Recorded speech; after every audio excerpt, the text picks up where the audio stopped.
واقعہ کتابوں میں لکھا ہوا ہے، اس کی سند کی مجھے تحقیق نہیں ہے، صحیح بھی ہو سکتا ہے غلط بھی ہو سکتا ہے، لیکن بعض دفعہ ایسے واقعات جو ثابت نہیں ہوتے ان کو یہ بتا کے سنانے میں کوئی حرج نہیں ہے کہ ثابت ہیں یا نہیں ہے پتہ نہیں، لیکن ان میں سبق اچھا ہوتا ہے. یعنی اگر شیطان ہوتا نا اور یہ واقعہ ہوتا تو یہ شیطان کے بالکل لائق ہوتا ہے، یعنی اس سے سبق اچھا ملتا ہے.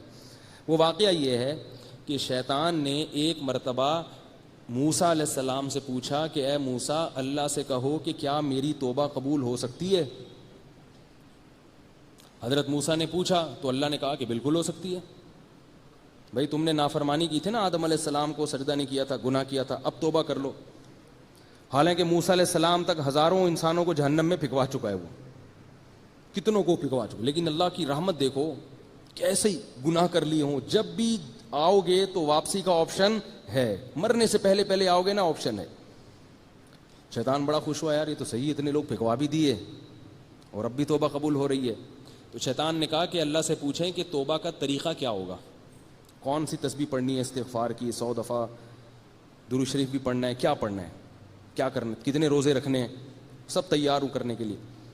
تو حضرت موسیٰ نے پوچھا تو اللہ نے کہا کچھ بھی نہیں، بس قبر کو سجدہ کر لو جا کے. اب بھائی پہلے آدم کو سجدہ کرنے کا کہا تھا، وہ اب دنیا میں ہے نہیں، قبر ہے تو قبر کو جا کے سجدہ کر لو.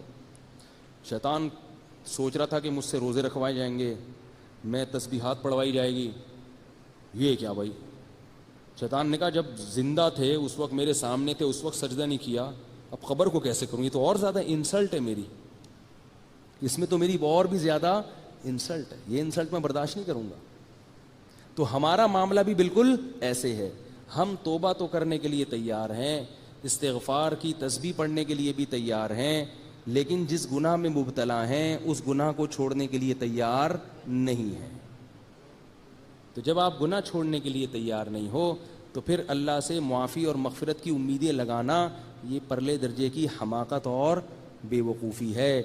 اللہ غفور الرحیم ہے ان لوگوں کے لیے جو گناہ چھوڑتے ہیں، چھوڑ دیا ہے، یہ چھوڑنا چاہتے ہیں، کوشش میں لگے ہوئے ہیں.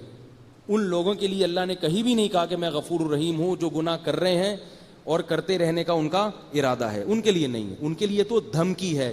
وَلَيْسَتِ التَّوْبَةُ عَلَى اللَّهِ لِلَّذِينَ يَعْمَلُونَ السُّوءَ وَلَيْسَتِ التَّوْبَةُ لِلَّذِينَ يَعْمَلُونَ السُّوءَ، فرمایا ان کی توبہ قبول نہیں ہے جو گناہ کرتے رہتے ہیں، یہاں تک کہ جب موت کا وقت آتا ہے تو کہتے ہیں اللہ میں نے توبہ کر لی. فرمایا نا نا نا نا، اولئک اعتدنا لهم عذابا الیما، ان لوگوں کے لیے میں نے دردناک عذاب تیار کر کے رکھا ہے.